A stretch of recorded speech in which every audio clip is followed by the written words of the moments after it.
Bonjour à vous. Dans cette quatrième partie consacrée à la boîte de messagerie Gmail, vous découvrirez l'interface ainsi que les boutons de la messagerie de Google. Bonjour à vous, c'est Thierry de la chaîne YouTube Doc Informatique.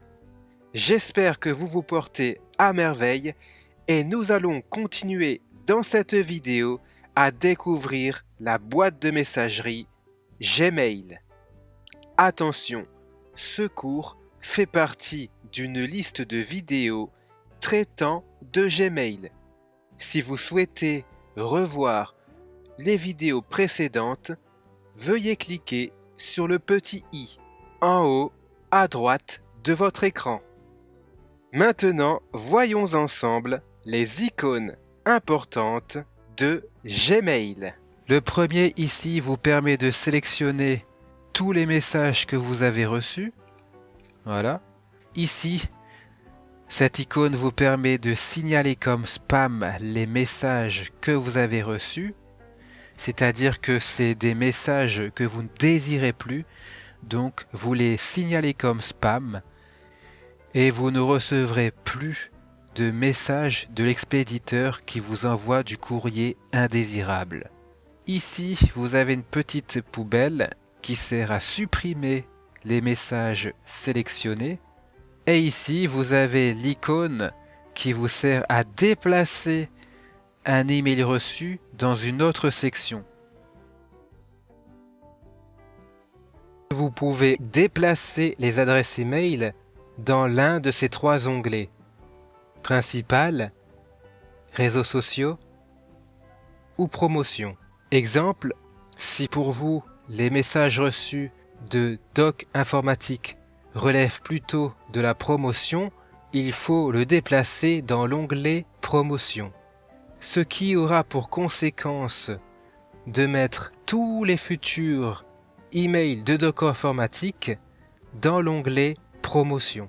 Donc pour déplacer un message, allez dessus, voilà, cliquez du bouton gauche de votre souris et restez enfoncé sur le bouton gauche de votre souris. Ensuite, déplacez votre message vers l'onglet choisi.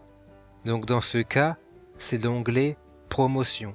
Vous voyez que la main se ferme et que un rectangle vert apparaît, avec un rectangle bleu me disant que je vais déplacer une conversation.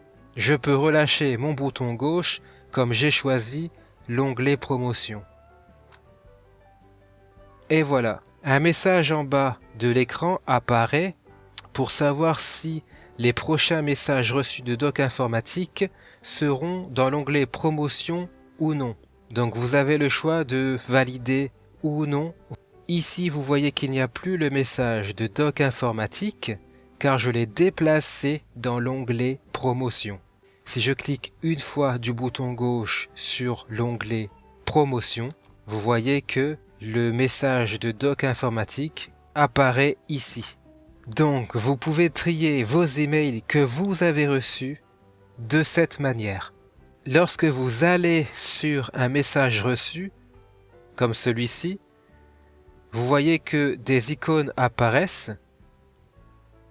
Ces icônes sont exactement les mêmes que vous retrouvez lorsque vous sélectionnez un message. Donc maintenant, supposons que je souhaite supprimer le message que j'ai reçu de Google. Pour ce faire, cliquez une fois du bouton gauche dans ce petit carré. Donc là, vous voyez que le message devient bleuté, ça veut dire qu'il est bel et bien sélectionné. Maintenant, pour le supprimer, il me suffit de placer mon curseur sur cette petite poubelle et ensuite, vous cliquez du bouton gauche de votre souris, une fois. Et voilà, vous voyez, mon message de Google a disparu. Mais si vous avez supprimé un message sans faire exprès et que vous souhaitez le retrouver, c'est tout à fait possible. Pour ce faire, il faut se rendre dans la corbeille. Alors la corbeille est présente dans cette colonne. Vous vous rendez sur cette colonne. Alors là, vous voyez que la corbeille n'est pas présente.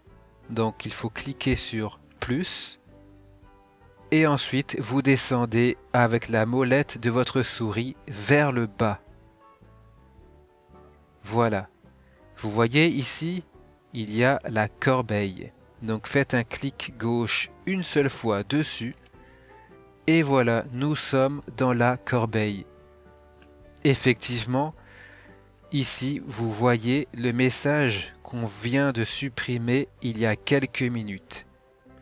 Alors soit vous pouvez vider la corbeille car les messages contenus dans la corbeille prennent de la place, ou alors vous pouvez restaurer ce message à son endroit initial, c'est-à-dire vous pouvez le remettre en place. Petite précision, les messages qui sont dans la corbeille y resteront pendant 30 jours maximum. Si au bout de 30 jours, vous n'avez pas touché à votre corbeille et qu'il y a toujours des messages à l'intérieur, eh bien celle-ci se videra automatiquement. C'est bel et bien précisé ici. Une autre chose importante à savoir quand on utilise Gmail, c'est que cette boîte n'est pas illimitée. Comme une vraie boîte aux lettres, si la vraie boîte aux lettres est remplie de lettres, plus aucune lettre ne pourra rentrer dans cette boîte. C'est la même chose pour votre boîte de messagerie Gmail. Donc pour simplifier les choses, je ne vais pas parler du poids de cette boîte aux lettres virtuelle. Je vous recommande juste dans un premier temps de vous référer au pourcentage indiqué ici. Là, vous voyez que nous sommes à 0%. Ça veut dire que ma boîte Gmail est quasiment vide. Mais si vous voyez qu'ici, il y a par exemple 99%, dans ce cas, il faudra que vous pensiez à supprimer des messages. Parce qu'en fait, ici, vous avez le nombre de pourcentages utilisés dans votre boîte aux lettres virtuelle. Donc, n'hésitez pas à y jeter un œil de temps en temps. Alors, si je souhaite remettre à sa place ce message, il me suffit de le sélectionner en cliquant une fois du bouton gauche dans ce petit carré. Vous voyez qu'il est à nouveau bleuté. Et ensuite, vous vous rendez sur cette petite icône avec un dossier avec une espèce de flèche à l'intérieur. Vous faites clic gauche sur cette icône. Voilà. Et vous sélectionnez boîte de réception. Toujours avec le clic gauche de votre souris.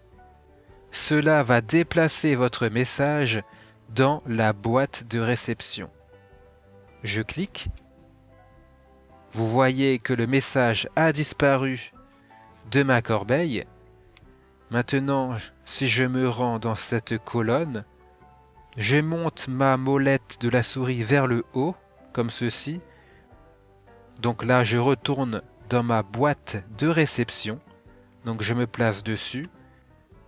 Je clique gauche avec le bouton gauche de ma souris une fois. Et vous voyez qu'on retrouve le message que j'avais supprimé. Et voilà pour les icônes principales de la boîte de messagerie de Gmail. Autre exemple, ici je me suis envoyé un email. Si vous regardez ici, voilà, vous voyez Doc informatique et je me suis envoyé un message avec une pièce jointe. Alors la pièce jointe ici, vous voyez c'est écrit Redmi 5.jpg. Une pièce jointe, c'est tout simplement un fichier que vous attachez à votre message. C'est comme si dans la vraie vie, vous écriviez une lettre à laquelle vous agrafez une photo. Donc lorsque vous cliquez sur ce message, par exemple, pour le lire, clic gauche, vous voyez que la pièce jointe apparaît ici. Donc dans ce cas, c'est une photo, mais ça peut être une musique, un document texte, une vidéo, etc. Donc pensez toujours à bien défiler votre mail que vous avez reçu s'il y a une pièce jointe. Maintenant, pour rapatrier cette pièce jointe sur votre ordinateur, il suffit de placer votre curseur de souris dessus, comme ceci, et ensuite vous cliquez du bouton gauche sur la petite flèche qui pointe vers le bas. Cliquez une fois dessus, voilà, et vous voyez en bas de l'écran que ma pièce jointe a été ramenée sur mon ordinateur. Il me suffit de cliquer une fois dessus pour l'ouvrir. Et voilà, ma pièce jointe est ouverte. Je peux la refermer avec la petite croix en haut à droite de mon écran. Pour ce faire, cliquez du bouton gauche de votre souris une fois. Une autre manière de visualiser la pièce jointe que vous avez reçue d'un expéditeur, c'est tout simplement de cliquer sur celle-ci. Dans ce message, vous voyez la pièce jointe ici. Il me suffit de cliquer une fois du bouton gauche de la souris pour voir ce qu'elle contient. Et voilà, j'ai accès à ma pièce jointe qui était dans ce cas une photo. Avant de cliquer sur une pièce jointe, regardez bien qui est l'expéditeur. Je vous remercie d'avoir regardé cette vidéo jusqu'au bout. N'oubliez pas de vous abonner, ça aidera la chaîne à être mieux référencée et aussi ça m'aidera à produire d'autres vidéos pour vous aider. Sur ce, prenez soin de vous. Bye bye.